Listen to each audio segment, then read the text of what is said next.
परम पूज्य देवाधिदेव 1008 श्री शांतिनाथ भगवान की जय। 24 तीर्थंकर भगवान की जय।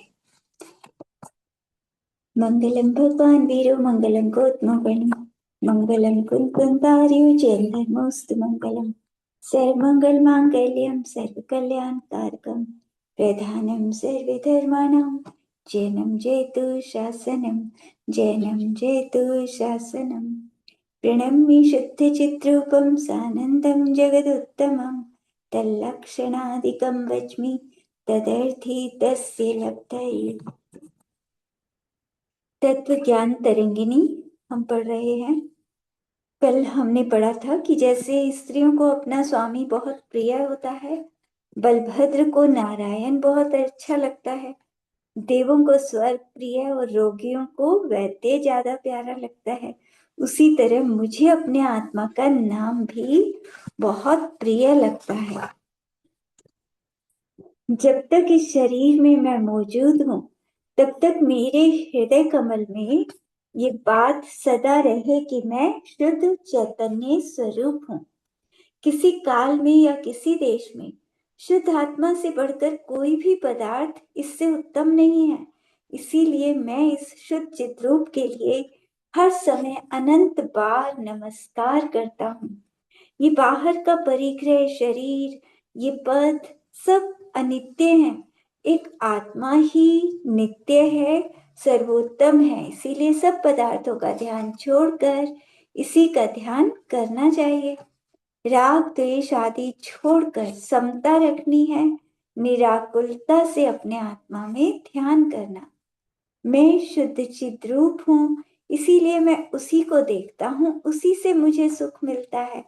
आत्मा उसी समय स्वस्थ रहता है जब आत्मा में ध्यान लगाता है, अन्य समय तो अस्वस्थ रहता है। आत्मा अगर आकुलता है तो मतलब आत्मा अस्वस्थ है। इस संसार में मैं अनादिकाल से घूम रहा हूँ, लेकिन मैंने कभी भी अपने शुद्ध आत्मा में अपने मन को नहीं लगाया, इसीलिए मुझे अनंत दुख भोगने पड़े। मैं यदि संसार के कार्यों से अपना मन हटाकर आत्मा में लगाता तो मुझे ये नरक तिर्यंच गति के भयानक दुख नहीं भोगने पड़ते। आज तक जितने भी महात्मा मोक्ष गए या जा रहे हैं या जाएंगे, तो उन सब ने अपने आत्मा का निश्चल रूप से ध्यान लगाया, अब भी लगा रहे हैं और आगे भी लगाएंगे। तो इसीलिए मुझे भी अपने आत्मा का ध्यान करना है। जब तक मैं दृढ़ रूप से शुद्ध चिद्रूप में लीन ना हो जाऊं, तब तक मैं व्यवहार न्याय का सहारा नहीं छोड़ सकता। व्यवहार न्याय को अवश्य काम में लाऊंगा। मैं शुद्ध चिद्रूप हूँ, ऐसा मुझे अच्छी तरह से ज्ञान होकर जब तक मैं उसमें पूरा लीन नहीं होता, अभी तो अभ्यास कर रहा हूँ, लेकिन पूरा जब तक लीनता नहीं होती तब तक हमें निश्चय और व्यवहार दोनों ही कार्यकारी हैं। उसके ज्ञान के पहले किसी एक नए से कार्य चला लें, ये कभी नहीं हो सकता कि सिर्फ व्यवहार या सिर्फ निश्चय दोनों को ही जानना है। तो जिस समय वास्तविक शुद्ध चित रूप में लवलीन हो जाए, उस समय व्यवहार ने को मानने की कोई आवश्यकता नहीं। जब आत्मा में बिल्कुल आ गए हैं तब व्यवहार की जरूरत नहीं है, लेकिन इतनी लीनता नहीं हुई तब तक व्यवहार को भी जानना है कि बाहर में हमें कोई पाप ना लगे, व्यवहार हमारा अच्छा हो। व्यवहार ने से हम जाप करें, तप करें, तो उसी से फिर आत्मा की प्राप्ति और उसमें लीनता होती है। व्यवहार ने शुद्ध चिद्रूप की प्राप्ति में कारण है, इसीलिए शुद्ध चिद्रूप में लीन हुए बिना व्यवहार ने का सर्वथा त्याग कर देना ये बिल्कुल मिथ्यात्व है। तो व्यवहार को करते रहना है, निश्चय का पुरुषार्थ करना है। व्यवहार ने के अवलंबन से सर्वत्र संसार में अशुद्ध ही चिद्रूप दृष्टि गोचर होता है। निश्चय ने से शुद्ध तो भेद ज्ञान दृष्टि द्वारा कहीं किसी आत्मा में ही दिखता है। तो सब जगह अशुद्ध आत्मा ही व्यवहार से देखें तो सब राग द्वेष में लगे पड़े हैं, क्रोध आदि में लगे पड़े हैं, तो अशुद्ध आत्मा सबका दिखाई देता है। लेकिन अगर हम निश्चय की दृष्टि से देखें तो निश्चय से शुद्ध तो कहीं किसी आत्मा में ही दिखता है। मतलब व्यवहार न के आलंबन से चिद्रूप कभी शुद्ध हो ही नहीं सकता, लेकिन शुद्ध निश्चय न का जो आलंबन लेता है वो शुद्ध हो सकता है, भगवान बन सकता है। इसीलिए शुद्ध चिद्रूप की प्राप्ति की जिनको इच्छा है तो वे व्यवहार न के साथ शुद्ध निश्चय न की तरफ अपनी दृष्टि लगाएं। तो आत्मा का ध्यान करें, निश्चय की तरफ बढ़ेंगे तब भगवान बन सकेंगे।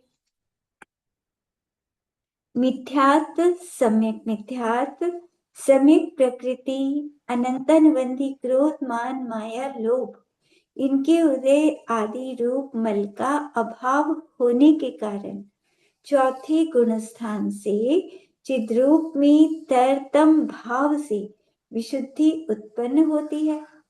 तो जब ये मिथ्यात्व नष्ट हो जाता है, सम्यक मिथ्यात्व तीसरा गुणस्थान भी हट जाता है, सम्यक प्रकृति चौथे गुणस्थान में जब सम्यक प्रकृति भी नष्ट होती है और अनंतनबंधी क्रोध मान माया लोभ इन सब के उदय का अभाव होता है, तब ये मतलब बढ़ती हुई विशुद्धि उत्पन्न होती है।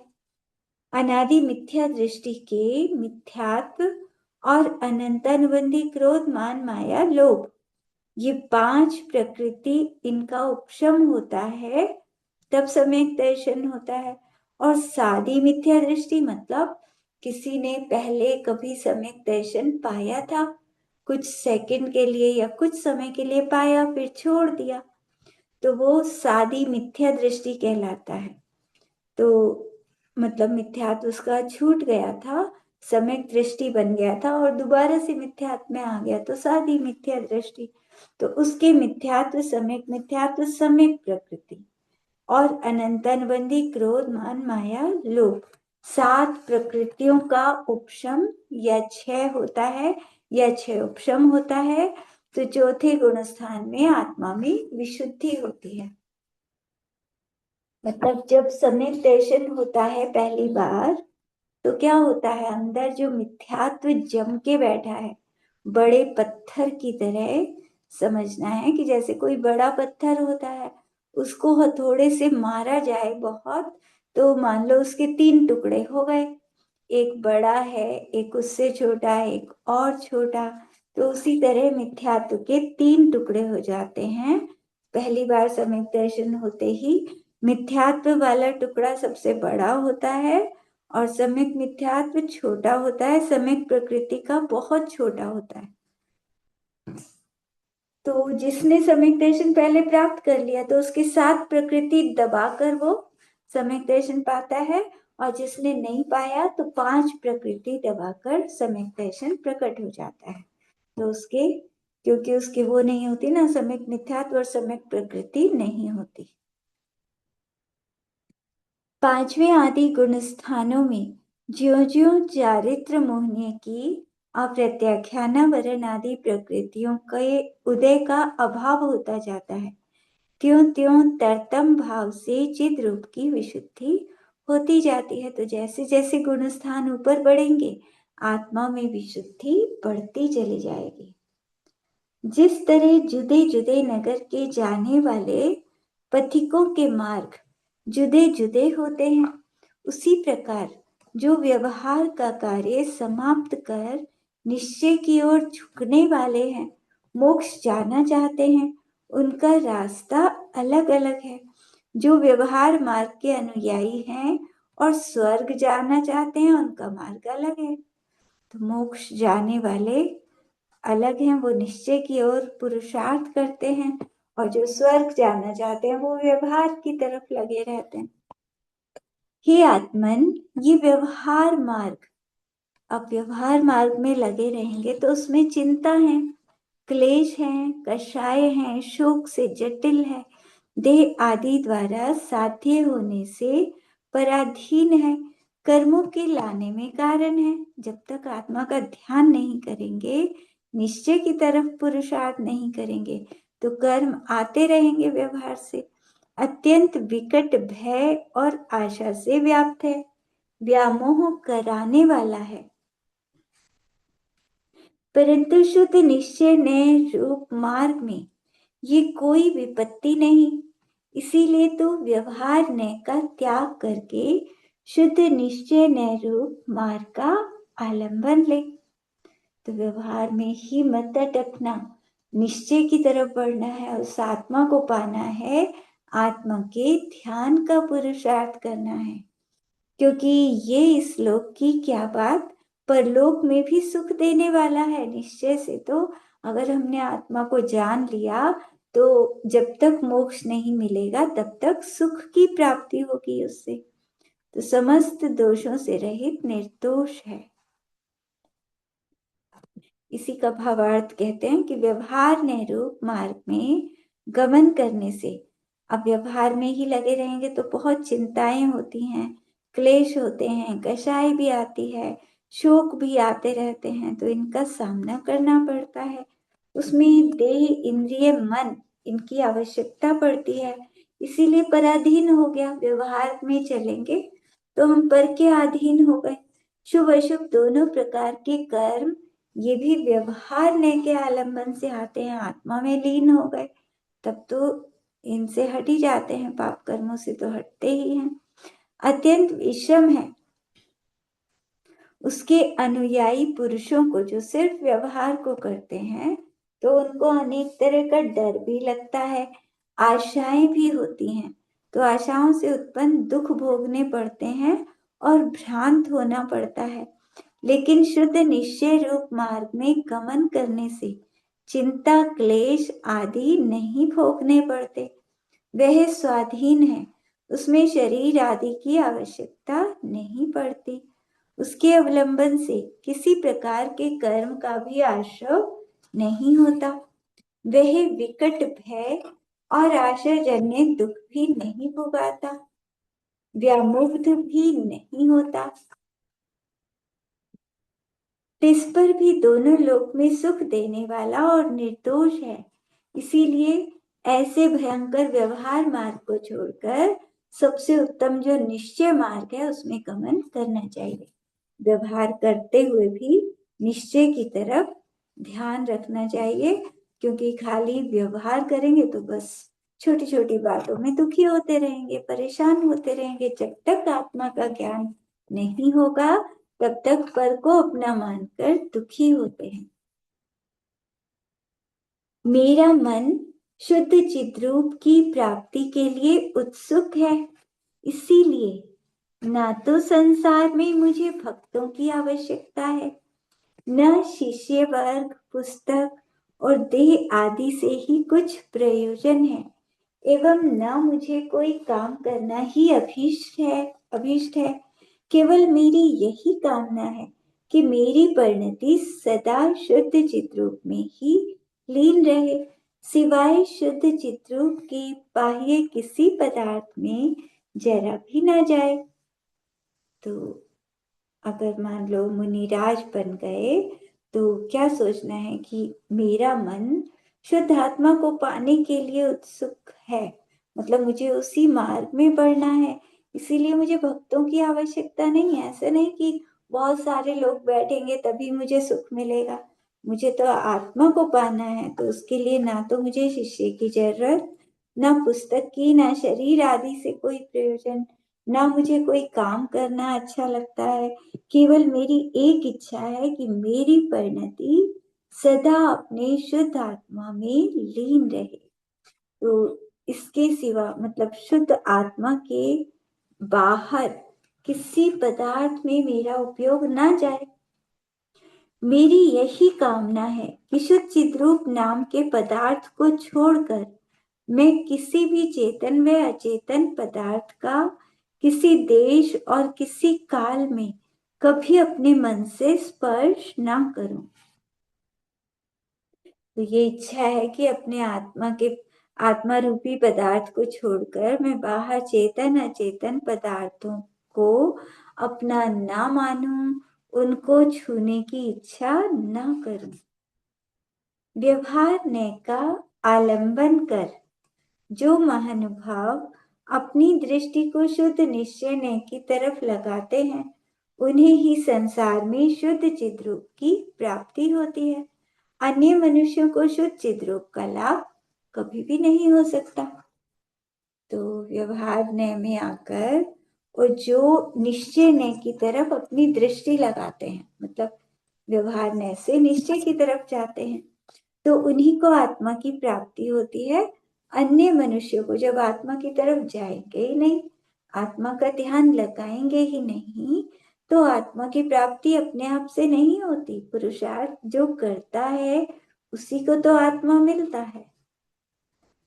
जिस तरह निर्मल वस्त्र भी मैल से मलिन अशुद्ध हो जाता है, बिल्कुल साफ है लेकिन मैल से गंदा हो जाता है, वस्त्र अशुद्ध हो जाता है, उसी तरह व्यवहार ने से कर्म के संबंध से कर्मों ने शुद्ध चिद्रूप को भी अशुद्ध किया हुआ है। इनके संबंध से आत्मा तो शुद्ध है लेकिन अशुद्ध किया हुआ है कर्मों ने, परंतु शुद्ध निश्चय ने की दृष्टि से वो शुद्ध ही है।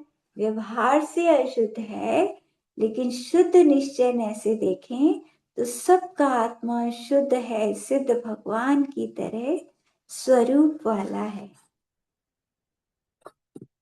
जिस तरह व्यवहार ने से शुद्ध सोना भी अन्य द्रव्य के मेल से अशुद्ध और निश्चय ने से शुद्ध कहा जाता है, उसी तरह शुद्ध भी चिद्रूप कर्म आदि निकृष्ट द्रव्यों के संबंध से व्यवहार ने की अपेक्षा अशुद्ध कहा जाता है, और वही शुद्ध निश्चय ने से देखें तो शुद्ध कहा जाता है।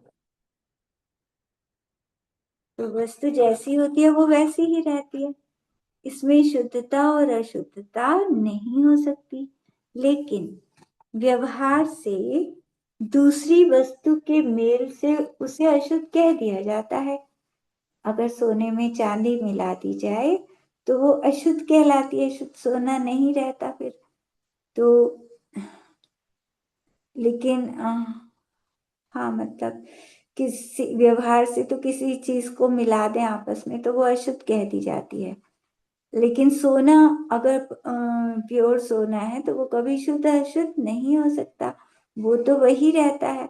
लेकिन किसी उसके मिले हुए पदार्थ के मेल होने से सोने में कुछ मिला दिया जाए तो व्यवहार में उसे अशुद्ध कह देते हैं और निश्चय न से शुद्ध भी कहते हैं।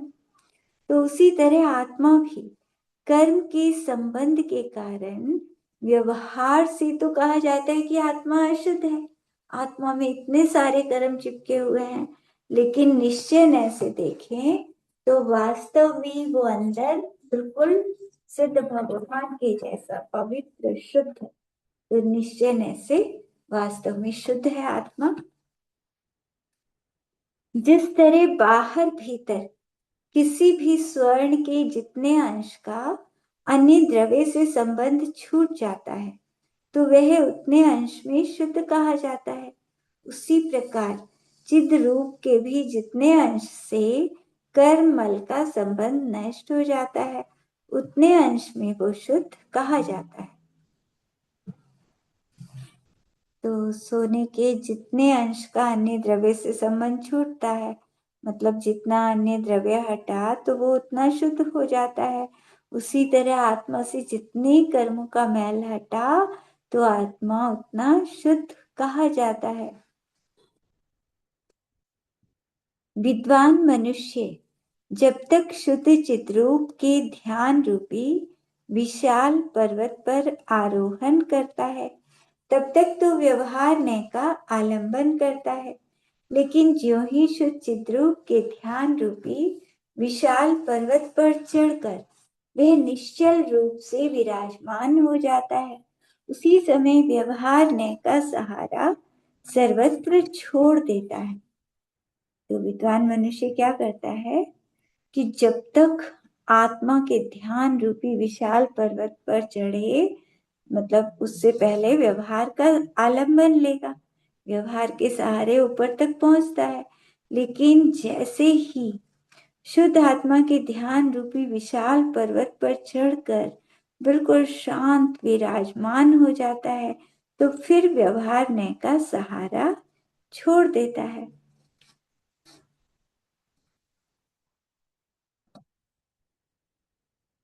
यदि कदाचित किसी अन्य प्रयोजन के लिए शुद्ध चिद्रूप की निश्चल ध्यान रूपी पर्वत से उतरना हो जाए, ध्यान करना छोड़ना पड़े, तो उस समय भी व्यवहार नय का नियम से अवलंबन रखें।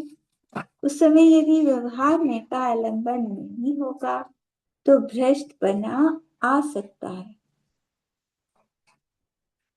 तो आत्मा के ध्यान रूपी पर्वत से उतरना हो, ध्यान करना छोड़ना पड़े, तो तब भी व्यवहार नय का नियम से सहारा लो, नीचे नहीं गिरना। अगर निश्चय से गिरे तो व्यवहार में रुक जाओ, ऐसा नहीं कि बिल्कुल ही नीचे गिर जाना। तो उस समय यदि व्यवहार नय का सहारा नहीं लेंगे तो भ्रष्ट हो सकते हैं। नीचे ले जाकर कर्म क्या करेंगे, पहले दूसरे गुण स्थान में गिराकर हमसे पाप करवाया और पहुंच गए नरक निगोद आदि में। जो महानुभाव मोक्ष रूपी संपत्ति को प्राप्त हो गए, हो रहे हैं और होएंगे, उन सब ने पहले व्यवहार नय का आलंबन किया है, क्योंकि बिना कारण के कार्य कभी हो नहीं सकता। व्यवहार नय कारण है, निश्चय नय कार्य है। इसीलिए बिना व्यवहार के निश्चय भी कभी नहीं हो सकता है। तो आज तक जितने भी मोक्ष में गए हैं भगवान, सबने पहले व्यवहार किया। पहले व्यवहार में, अब ये हम शास्त्र पढ़ रहे हैं, तो ये व्यवहार धर्म ही तो है। शास्त्र पढ़ना, अपने परिणामों को अच्छा रखना, समता रखनी, तो अभी से शुरुआत करेंगे तभी तो आगे चलकर भगवान बनेंगे। व्यवहार और निश्चय का जैसा स्वरूप बताया है, उसी प्रकार से उसे जानकर उनका इस रीति से अवलंबन करना चाहिए कि जिससे जैन शास्त्रों में विश्वास बना रहे लोगों का, भगवान जिनेंद्र से उक्त चारित्र में भक्ति बनी रहे, तो भक्ति भी ना छूटे और शास्त्रों पर विश्वास बना रहे। उस तरह से व्यवहार निश्चय दोनों का आलंबन लेना चाहिए। अनेक मनुष्य तो संसार में व्यवहार का सर्वथा परित्याग करके केवल शुद्ध निश्चय ने के आलंबन से नष्ट भ्रष्ट हो जाते हैं। तो अन्य मनुष्यों में क्या है कि व्यवहार को बिल्कुल छोड़ दिया। कितने जीव ऐसे करते हैं, व्यवहार को तो छोड़ दिया, केवल शुद्ध निश्चय ने के सहारे से रहते हैं, तो नष्ट भ्रष्ट हो जाते हैं नियमों से। बहुत से निश्चय ने को छोड़कर केवल व्यवहार का आलंबन लेते हैं, तो वो भी नष्ट हो जाते हैं। तो संसार में प्राणियों की रुचि सबकी अलग अलग होती है। बहुत से मनुष्य तो केवल शुद्ध निश्चय ने अवलंबी होते हैं, मन में ये दृढ़ संकल्प करके कि हमारा आत्मा सिद्ध शुद्ध है, वह बुरा भला नहीं करता। मतलब अपने आत्मा को सिद्धों के जैसा सोचा तो फिर किसी का बुरा क्यों सोचेगा, बुरा क्यों करेगा। जो कुछ करता है सो जड़ शरीर ही करता है। अगर कुछ किया भी तो मैंने आत्मा ने नहीं किया, वो पुद्गल शरीर ने किया, और उससे हमें कोई संबंध ही नहीं। ये शरीर शरीर तो हमारा कुछ है ही नहीं। भ्रष्ट हो जाते हैं और चारित्र को सर्वथा तिलांजलि दे उन्मार्गगामी बनकर अनेक प्रकार के अत्याचार करने लग जाते हैं, तथा अनेक मनुष्य केवल व्यवहार का आलंबन लेते हैं, क्रिया कांड में उलझे रहते हैं, बस क्रियाएं तो करते रहते हैं और आत्मा को जानते नहीं, निश्चय ने को तो झांक कर भी नहीं देखते।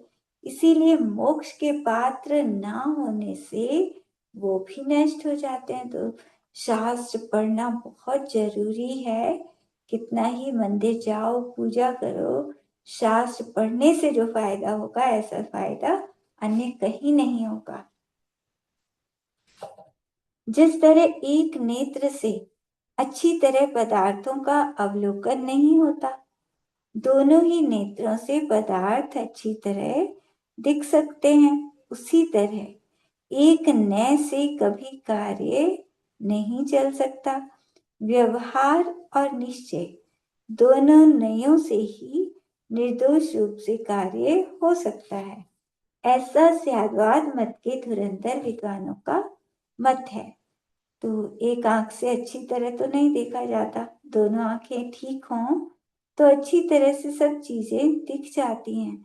उसी तरह एक नय व्यवहार या निश्चय, सिर्फ एक नय से कार्य नहीं चल सकता, तो दोनों होने चाहिए, व्यवहार निश्चय, तब निर्दोष रूप से कार्य हो सकता है। जो जीव भगवान जिनेंद्र की वाणी से पूजित हैं, उनके वचनों पर पूर्ण रूप से श्रद्धा रखने वाले हैं। वे कहीं व्यवहार ने से काम चलाते हैं, कभी निश्चय ने का सहारा लेते हैं। अर्थात जहाँ जैसा अवसर देखते हैं, वहाँ वैसा ही उसी न्याय का आश्रय लेकर कार्य करते हैं। जो महानुभाव तत्व ज्ञानी हैं, अच्छी तरह से तत्वों के जानकार हैं, वे अंतरंग में अच्छी तरह निश्चय ने को धारण करके व्यवहार ने से अवसर देखकर बाह्य में कार्य का संपादन करते हैं। तो अच्छी तरह जो जानते हैं वो पहले निश्चय करते हैं किसी चीज का, फिर व्यवहार में अवसर देखकर उस कार्य को करते हैं। अर्थात दोनों नय को काम में लाते हैं, एक नय से कोई भी काम नहीं करते। इति मुमुक्षु भट्टारक श्री ज्ञान भूषण विरचितायाम, नहीं, पहले एक श्लोक हो रहा है। शुद्ध चिद्रूप की प्राप्ति नयों के अधीन है। मतलब नयों के अधीन है। अगर आत्मा को पाना है तो पश्चात शुद्ध चिद्रूप के प्राप्त होने के बाद नयों के आलंबन की कोई आवश्यकता नहीं। एक बार आत्मा प्राप्त हो जाए फिर इन नयों की जरूरत नहीं पड़ती। जब तक शुद्ध चिद्रूप की प्राप्ति नहीं होती तब तक तो नयों से काम है, लेकिन शुद्ध चिद्रूप की प्राप्ति होने के बाद कोई भी नए कार्यकारी नहीं है। उस समय नयों की अपेक्षा के बिना ही शुद्ध चिद्रूप प्रकाशमान रहता है। तो इस तरह मोक्षाभिलाषी भट्टारक ज्ञान भूषण जी द्वारा निर्मित तत्व ज्ञान तरंगिनी में शुद्ध चिद्रूप के स्मरण करने के लिए नयों के आश्रय का वर्णन करने वाला 7वां अध्याय हमारा पूरा हुआ। कल हम पढ़ेंगे 8वां अध्याय। आज इतना ही रहने दें। आज क्वेश्चन आंसर कर लेते हैं आज थोड़ा।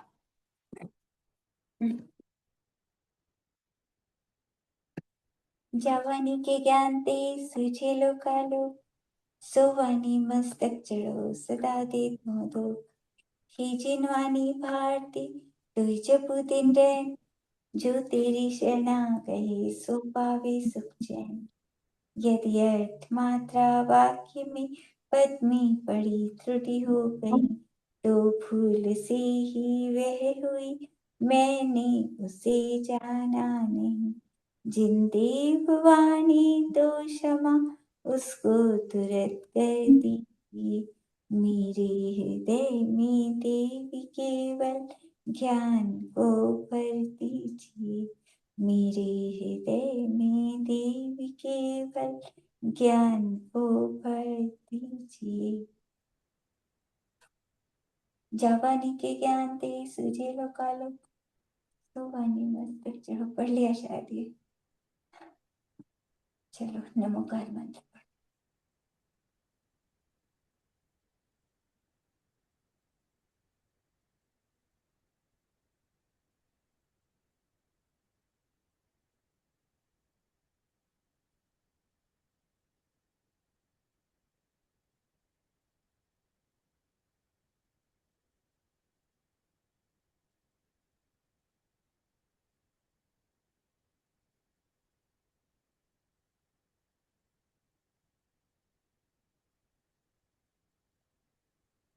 चलो आज थोड़ा रिवीजन कर लेते हैं। देवों के 4 प्रकार के भेद होते हैं, कौन से होते हैं? क्या नाम? एक मिनट बात चालू कर लो। हम्म, बोलो। भवनवासी, भवनवासी, व्यंतर, वैमानिक, ज्योतिष। हाँ। और 7 तत्व के नाम? जीव, अजीव, आश्रव, बंध, संवर, निर्जरा, मोक्ष। 6 द्रव्य? छह द्रव्य: जीव, पुद्गल, धर्म, अधर्म, आकाश, काल। 8 कर्म? ज्ञानावर्णी, दर्शनावर्णी, मोहिनी, अंतराय, नाम, गोत्र, वेदनीय, लास्ट में अंतराय लास्ट में होता है। कौन सा छूटा? हो गई सारी? आयु, आयु, आयु हाँ, आयु छूटा। का। हम्म। 3 लोक नीलकमल बताओ। तीन। 3 लोक। हम्म। 3 लोक तो स्वर्गलोक, नरक लोक अधोलोक, और अधोलोक, उधोलोक और मध्यलोक। ऊर्ध्वलोक। ठीक है, स्वर्ग नरक ठीक पता है, है। हाँ ये भी ठीक है। ऊर्ध्वलोक, मध्यलोक, अधोलोक। हाँ, स्वर्ग कितने होते हैं? 16। स्वर्गों के ऊपर क्या है? 9 न, अनुदिश, 9 न, ग्रैविक। और हाँ, 5 पहले 9 अनुत्तर। ग्राव्या, फिर 9 हाँ, अनुदेश, अनुदेश। 9 अब अनुदिश। 5 और अनुत्तर। उसके, हाँ, 5 5 अनुत्तर। और सबसे ऊपर सर्वाधिक। सिलसिला। सिलसिला। हाँ, पृथ्वी कितनी होती है? पृथ्वी न, दो ही होते, 3 होती है, दो दो। 3 तो होंगी। हाँ तो एक तो हम तो नरक की पृथ्वी पे हम रहते हैं, और एक 8वीं पृथ्वी, दो होती हैं। एक शिला, दो पृथ्वी। 8? हाँ, मम्मी ने ठीक बताया। 8 पृथ्वी होती है। जब 8वीं पृथ्वी कह रहे हैं उसे, तो 8 अच्छा। होगी ना। अच्छा, नरक को गिन लिया ना आपने। हाँ, भूल तो गई 7 तुम। नरक, थोड़ा 7 सा तो नरक। भूल गई। 7 तो नरक की पृथ्वी, और 8वीं शिला की पृथ्वी। हाँ तो मैंने सोचा कि जो हम रह रहे हैं वो एक हो गई, और ऊपर 8वीं वो हो गई। ईशत प्रागभार, वो 8वीं पृथ्वी है। तो 8 पृथ्वी होती है। और पहले नरक के कितने भाग हैं? ये नहीं नहीं पता भाई।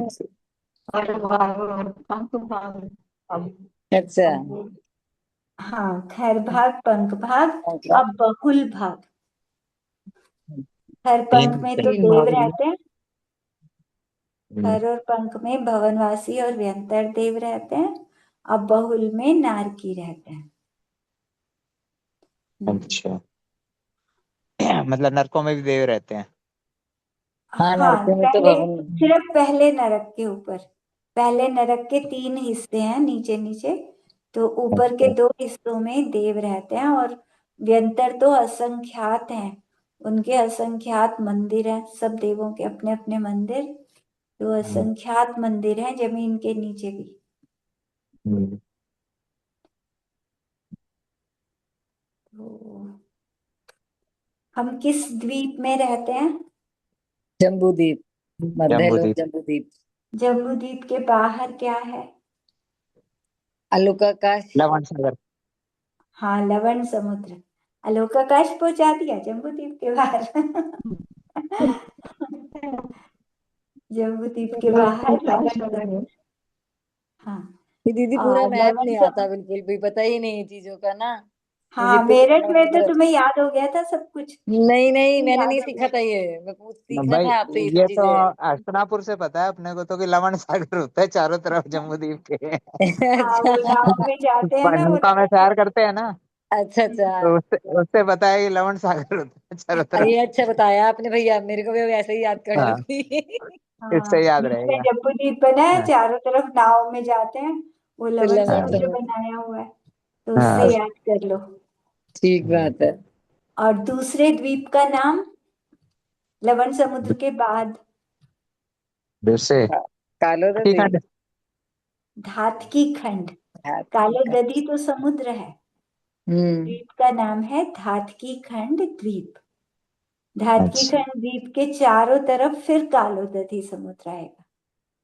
ये कालो सब दधी। दीदी पता ही नहीं है, ये सब चीजें मैं आपकी ना, और हाँ ना ही वो चलो, पता विद्या अब याद क्षेत्र। कर लो, फिर कभी पूछूंगी तो बताना। अब याद कर लो। ठीक है। तीसरा द्वीप, उसका नाम क्या है? पुष्कर तीसरा द्वीप। पुष्कर। पुष्कर। पुष्कर। हाँ। अच्छा। आधे में मनुष्य रहते हैं। पुष्कर द्वीप के बीच में मानुषोत्तर पर्वत है, बहुत ऊंचा। तो मनुष्य उसको पार नहीं कर सकते, मानुषोत्तर पर्वत को। अच्छा। तो तो भी वो आती है इसीलिए, ना। हाँ, इसीलिए ढाई द्वीप में मनुष्य रहते हैं। पहला जम्बू द्वीप, दूसरा धातकी खंड, तीसरा पुष्कर द्वीप का आधा। अच्छा। इससे बाहर कोई मनुष्य नहीं जा सकता। अच्छा। लेकिन आत्मा चला जाता है। जानवर तो जा सकते हैं बाहर, जानवर जा सकते हैं, लेकिन मनुष्य जानवर नहीं। जा सकते हैं। हाँ, अच्छा। मछलियां हैं, नदी जाती है ना, जैसे बाहर नदी बहती हुई जाती है, तो नदी में मछलियां वगैरह बह के चली जाती हैं बाहर। और हम्म। जानवर होते भी हैं बाहर। असंख्यात द्वीप समुद्र हैं, तो द्वीपों में जानवर हैं, वहां पर मनुष्य नहीं है। हम्म। एलियंस तो हैं बाहर, मनुष्य सिर्फ ढाई द्वीप में होते हैं। ये 28 रास्ता में आता है ना सारा, कि वो इसका। क्या कह रहे हो? मैंने कहा 28 रास्ता में इसका मानोस्तर पर्वत का आता है ना, कि उससे बाहर नहीं जा पाता वो, विद्याधर टकरा के मर जाता है वो राजा। हाँ, वो कहानी आई थी ना। हाँ, कहानी 28 रास्ता। थी तो हाँ दो जी। कहानियां आई हुई हैं इस बारे में। एक राजा था, तो उसका हाँ। जो भाई था पिछले जन्म, मतलब भाई मरकर देव बन गया था। और वो जब जा रहा था अष्टानिका पर्व में, तो जानबूझ के, मतलब वो राजा अपने महल की छत पे बैठा था, तो वो देव जानबूझ के उसको दिखाते हुए चला, ताकि ये देखे। तो उसने देखा कि अरे ये सब देव नंदीश्वर द्वीप जा रहे हैं, तो मैं भी चलूंगा।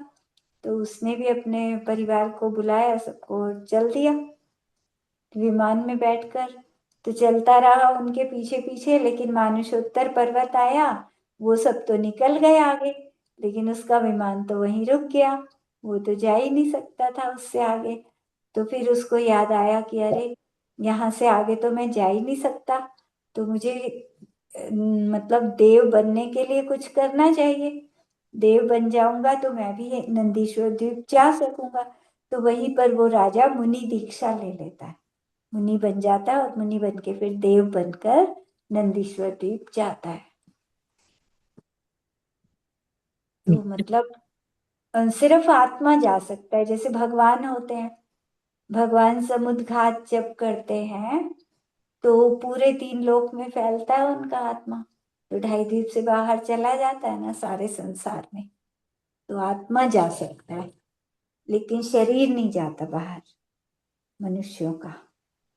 और इसी तरह मान लो कोई देव है, और देव को मरकर मनुष्य बनना है। तो जैसे ही वहां से मरा, तो मरते ही अगली आयु, अब वहां से आत्मा आएगा मनुष्य गति तक, तो वहां कौन सी आयु शुरू हो गई? मनुष्य आयु शुरू हो गई। उस शरीर से निकलते ही मनुष्य आयु शुरू हो गई।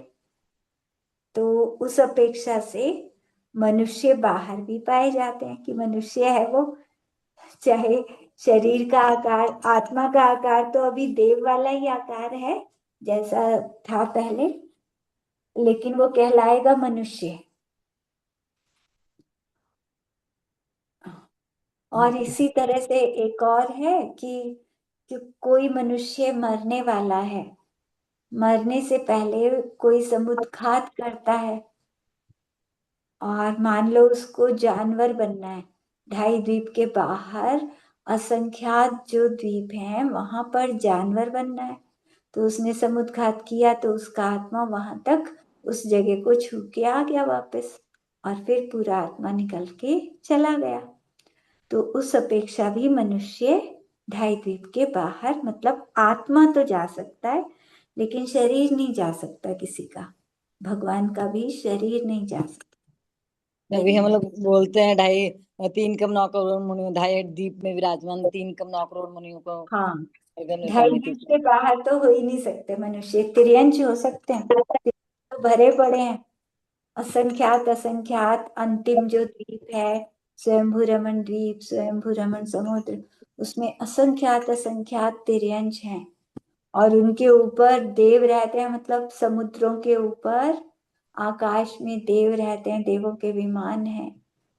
तो देव भी होते हैं, तिर्यंश भी होते हैं, लेकिन मनुष्य ढाई द्वीप के बाहर नहीं होते। दीदी हम बोलते हैं ना ढाई द्वीप में विराजमान 3,9 करोड़ मुनियों को अर्घम निर्वामिति स्वा जैसे बोलते हैं, तो ये 3,9 करोड़ हमेशा से फिर 3 कम ज्यादा नहीं बढ़ नहीं रही है, इतने ही क्यों है ये? ज्यादा हो ही नहीं सकते, कैसे मतलब और इससे इतने ही ज्यादा क्यों नहीं है? हो सकते। इससे कम बेशक हो जाए लेकिन इससे ज्यादा नहीं हो सकते।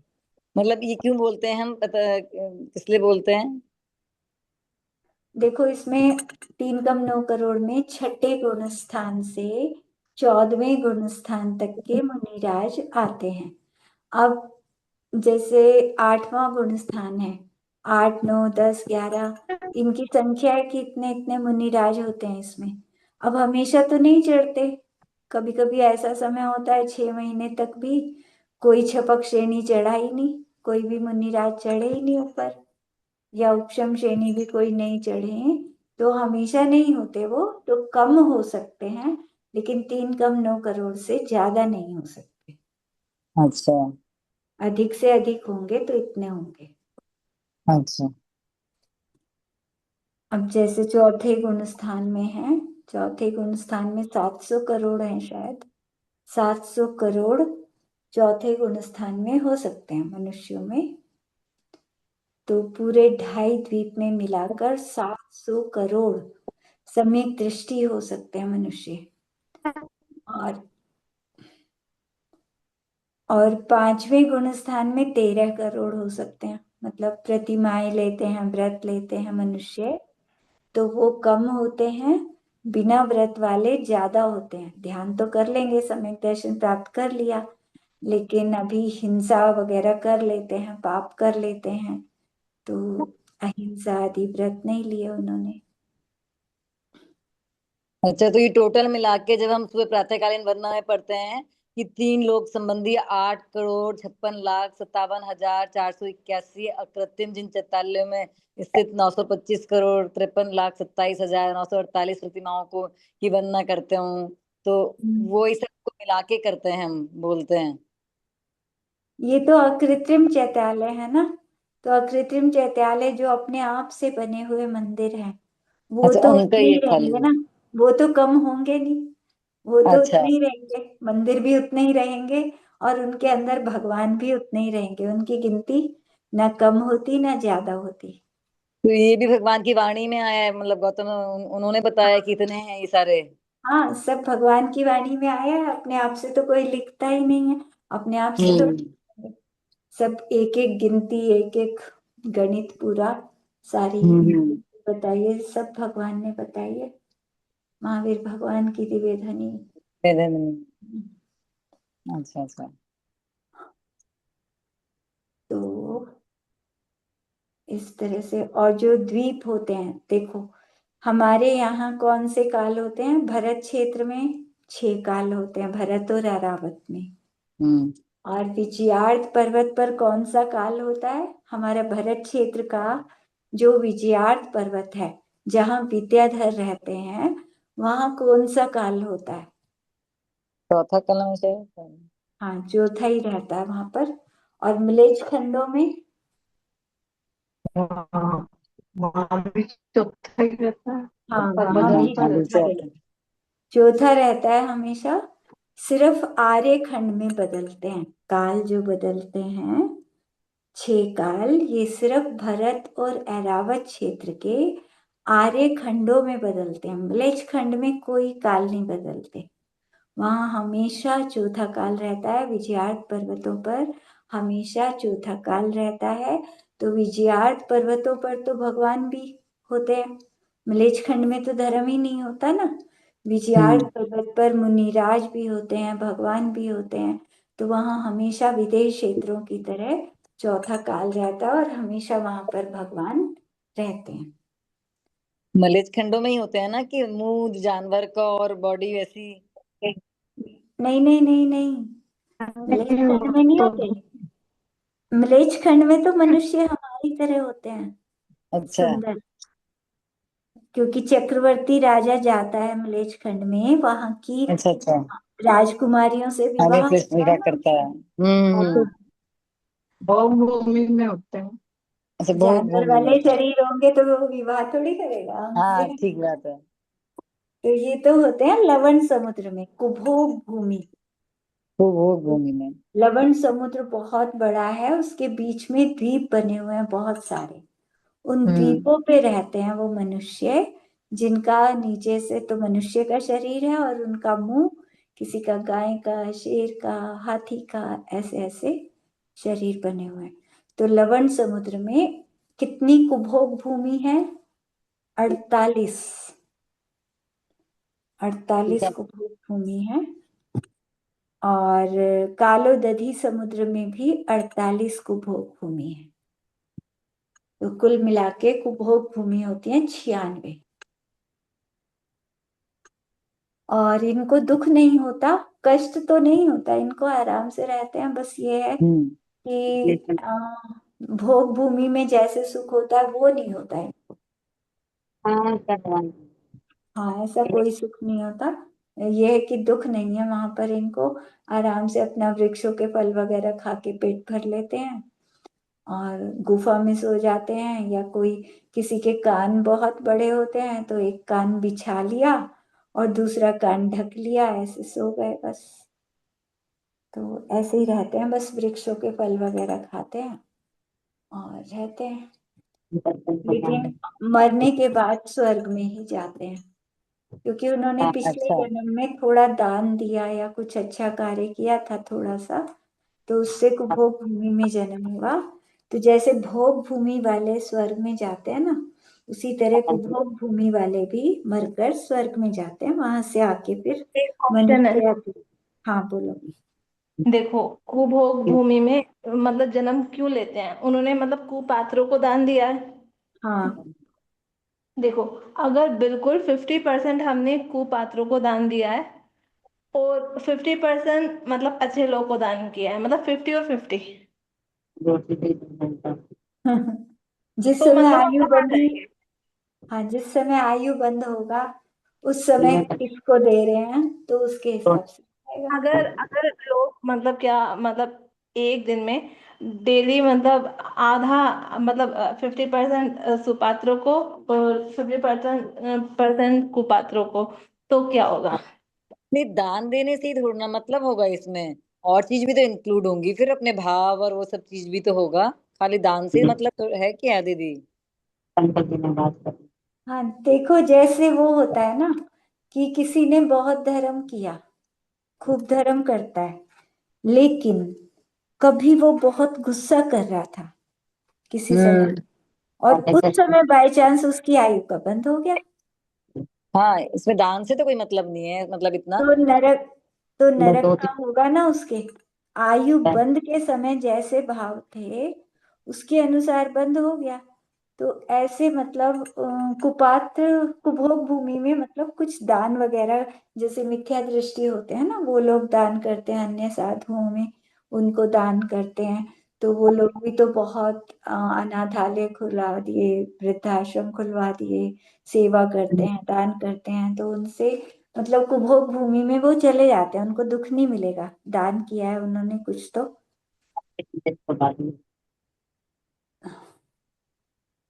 तो आयु बंद के समय जैसा भाव हो ना, आयु तो उसके अनुसार बनती है। पूरे जीवन तुमने जो अच्छे कार्य किए या बुरे कार्य किए उसका फल आगे मिलेगा जरूर। लेकिन जैसा उस समय परिणाम था, उस समय तुम क्या कर रहे थे आयु बंद के समय, तो उस तरह से गति बन जाएगी। जैसे आजकल अब शिवरात्रि पे लोग शिव जी पे जल चढ़ाएं और ये सब चीज भी करें। कुछ लोग करते हैं ये सब भी, दोनों हाँ, धर्म पर को ही मानते हैं। जैन होकर और ऐसे करते हैं तो फिर नहीं करना चाहिए। बहुत लोग करते हैं दीदी। मेरी एक फ्रेंड ही है, बेंगलुरु रहती है, कहती है मैं तो सबको मानती हूँ। तो मैंने कई बार समझाया, कहती नहीं मैं तो गणेश जी के मंदिर भी जाती हूँ, शिव जी के भी जाऊंगी आज। ठीक है, अभी मिथ्यात्व छाया हुआ है जिनके ऊपर, तो वही है कि रत्न है, जैन धर्म जैसा रत्न मिला है, लेकिन पहचान नहीं है अभी उनको। पद्मावती को ही मानती हूँ, और हाँ, सब जगह जाते ठीक हैं है, हम तो कह बहुत जने रहे। हैं जो ऐसा करते हैं, लेकिन जो नहीं करते वो भोग भूमि में जाएंगे, जो बिल्कुल पक्के जैन भगवान तो हैं। सब एक से ही होते हैं, भगवान तो भगवान है। कहने दो वो तो कहते हैं, ठीक है, मिथ्यात्व का प्रभाव है। जब तक हाँ नहीं, मिथ्यात्व रहता है तो उनको समझाया मैंने, ऐसा लगता है कि कई बार समझाया उसको।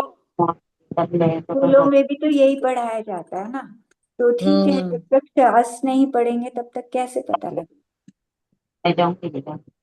तो ये अपना पुण्य कर्म होता है कि शास्त्र पढ़ ले, जिसका पुण्य हम्म। होता है वही तो शास्त्र पढ़ पाता है, उसी को ज्ञान हो पाता है, अन्य हर किसी को ज्ञान नहीं हो पाता।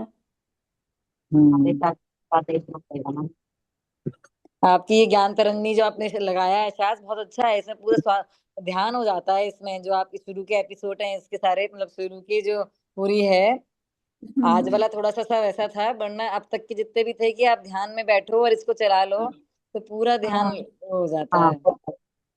हम्म। मैं 2 दिन से सुन रही हूँ बैक पीछे के आपके, तो बहुत हाँ। अच्छा है इसको सुनना बार बार तो। हाँ, अच्छी है, मैं भी पहली बार पढ़ रही हूँ इसे। हाँ बहुत अच्छी लग रही है ये।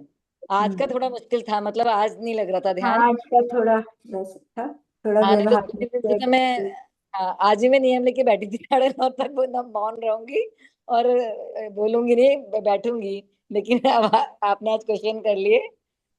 हाँ, बस मेरे से आधा ही घंटा पढ़ा गया आज, तो मैंने सोचा क्वेश्चन आंसर ले लेते हैं। तो हम्म। 14 तो दीदी कल की रहेगी ना, कि परसों के हाँ, करोगे आप? कल का ही पढ़ा है मैंने तो उसमें। हाँ कल का करा है, मतलब जैसे इन लोग का जल चढ़ेगा, मतलब त्रियोदशी है ना, वैसे तो त्रियोदशी को चलता है जल, इनके हिसाब से तो परसों की है सबकी। हमारी हाँ, तो हमारी उनकी अलग होती है, लेकिन हम तो जैन उससे हाँ चलेंगे ना। हाँ हमारी तो फिर कल ही है। हाँ। हम्म।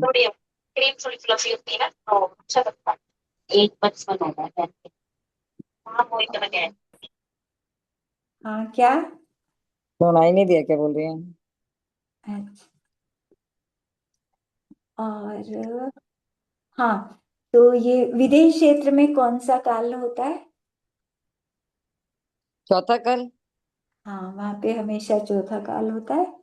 भरत ऐरावत के आर्यखंड में होता है सिर्फ 6 काल, बाकी कहीं नहीं होता। 5 भरत, 5 ऐरावत, इन 10 क्षेत्रों के आर्यखंड में 6 काल बदलते हैं। यहाँ पे पृथ्वी जल जाती है छठे काल के अंत में, 12 किलोमीटर तक जल जाती है नीचे पूरी जमीन। अच्छा, और हाँ, कैसे बदलती है, मतलब आपने नहीं आग बताया कभी। बरसती है ना। आग किस? बरसती है ना, अच्छा 7 7 दिन तक वर्षा होती है, अच्छा आग अच्छा, की जो वर्षा। सुबह और वो थी वो, अच्छा वो सब। हाँ, पहले आग वगैरह बरसती है, पत्थर जो भी बरसते हैं, तो उससे 12 किलोमीटर तक जल जाती है नीचे पृथ्वी।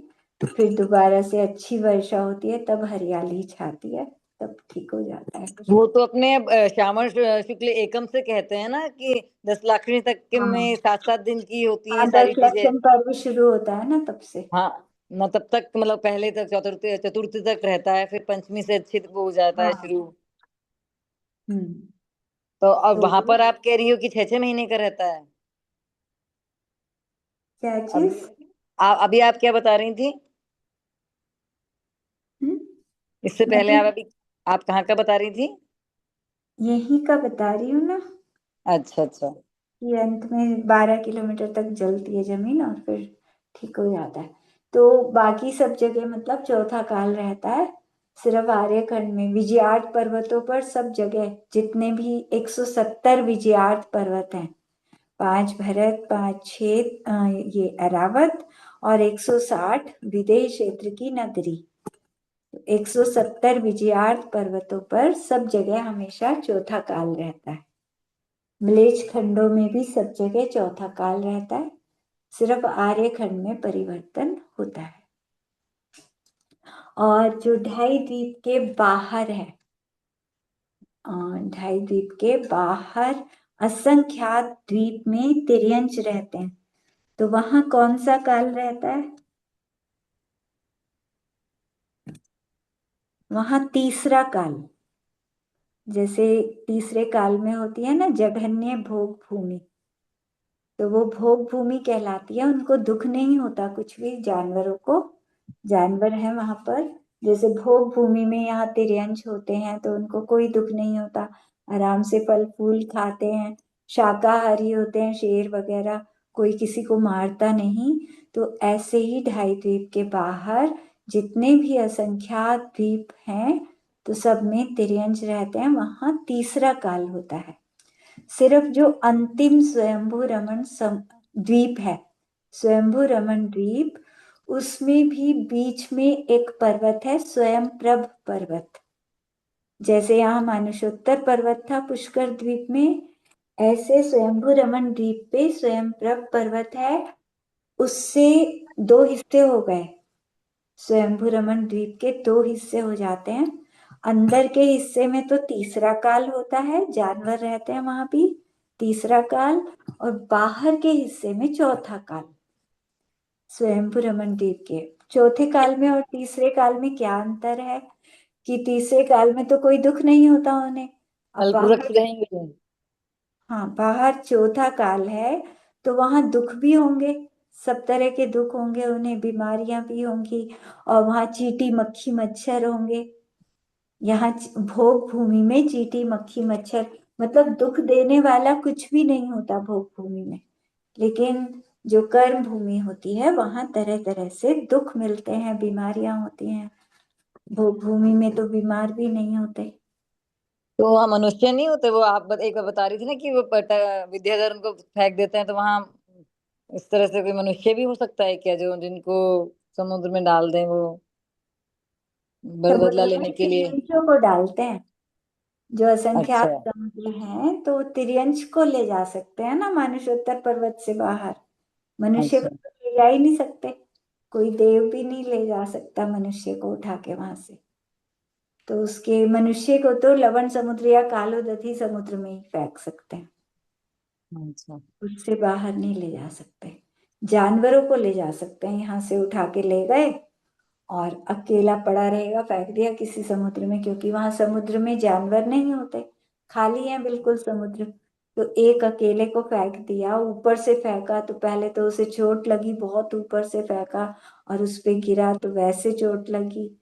और फिर अकेले रहना, वहां पे कोई है नहीं, पूरे जीवन अकेले रहना।